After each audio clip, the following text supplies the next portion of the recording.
Om Swastiastu.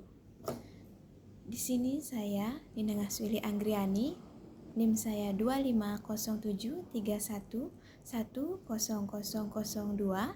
Saya dari Prodi Hukum Agama Hindu semester 2. Hadirnya saya di sini akan memaparkan 5 soal mengenai mata kuliah Hukum dan HAM. Yang pertama yaitu jelaskan perkembangan general hak asasi yang ada. Perkembangan general hak asasi yang ada di sini yaitu meliputi 4 general, yang dimana general hak asasi manusia 1 terdapat substansinya yaitu kepada tuntunan hak asasi manusia terhadap sipil dan politik. Selanjutnya berlanjut kepada hak general 2, di mana hak asasi manusianya terdapat substansi tuntunannya yaitu kepada ekonomi dan beserta sosial. Yang ketiga yaitu general hak asasi manusia ketiga, yang dimana substansi tuntunannya yaitu kepada hak asasi manusia budaya, serta ditandai dengan lahirnya PBB yang merupakan titik tonggak lahirnya general tersebut. Selanjutnya yang terakhir yaitu berlanjut ke general hak asasi manusia 4, yang dimana substansinya yaitu terdapat pada tuntunan hak asasi manusianya, yang dimana hak solidaritas yaitu hak atas pembangunan dan lingkungan hidup sehat. Selanjutnya soal yang kedua yaitu jelaskan konsep atau pandangan tentang hak asasi manusia. Konsep atau pandangan hak asasi manusia di sini yaitu diuraikan mengenai perkembangan ide hak asasi manusia, di mana konsep hubungannya terdapat pada hubungan antara individu dan negara yang merupakan dualisme individu yang utamanya di mana integralistik atau Pancasilanya negara dan individu merupakan satu kesatuan. Selanjutnya yaitu soal yang ketiga, di mana sebutkan sumber hukum internasional yang mengatur tentang hak asasi manusia. Sumber-sumber hukum internasional yang mengatur tentang hak asasi manusia meliputi Piagam Pendirian Perserikatan Bangsa-Bangsa, Universal Declaration on Human Rights 10 Desember 1948.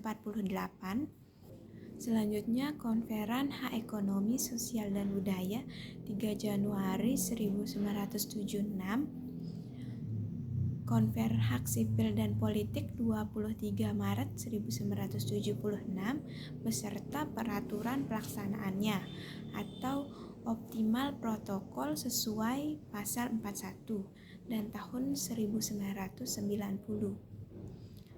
Selanjutnya konvensi Den Haag tentang aturan hukum perang. Dan yang terakhir yaitu konvensi Geneva tentang aturan perlindungan terhadap korban perang. Selanjutnya, apa yang dimaksud dengan hak asasi manusia yang bersifat non-derogable right?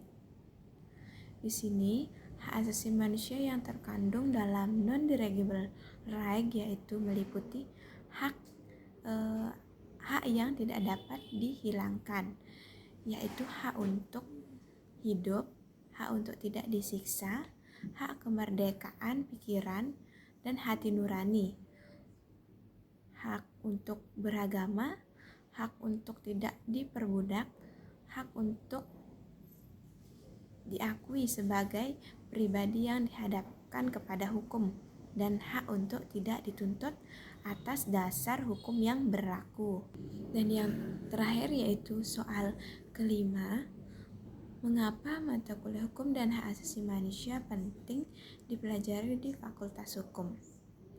karena sesuai rencana aksi nasional hak asasi manusia di Indonesia pada tahun 1998 sampai dengan 2005, maka hukum pendidikan dalam rangka diseminasi atau penyebarluasan dan sosialisasi hak asasi manusia, khususnya dengan pendalaman hak asasi manusia dari aspek hukumnya, yang dimana pendekatan memiliki dimensi atau aspek yang sangat luas yang mencakup atau menyangkut banyak bidang seperti filosofi, ideologis, ekonomi, yang utamanya dari pendekatan ini dari aspek hukum atau normanya yang mengkaji persoalan pengaturan dan pembatasan hak asasi manusia dan implementasinya dalam praktek atau telaah kasus,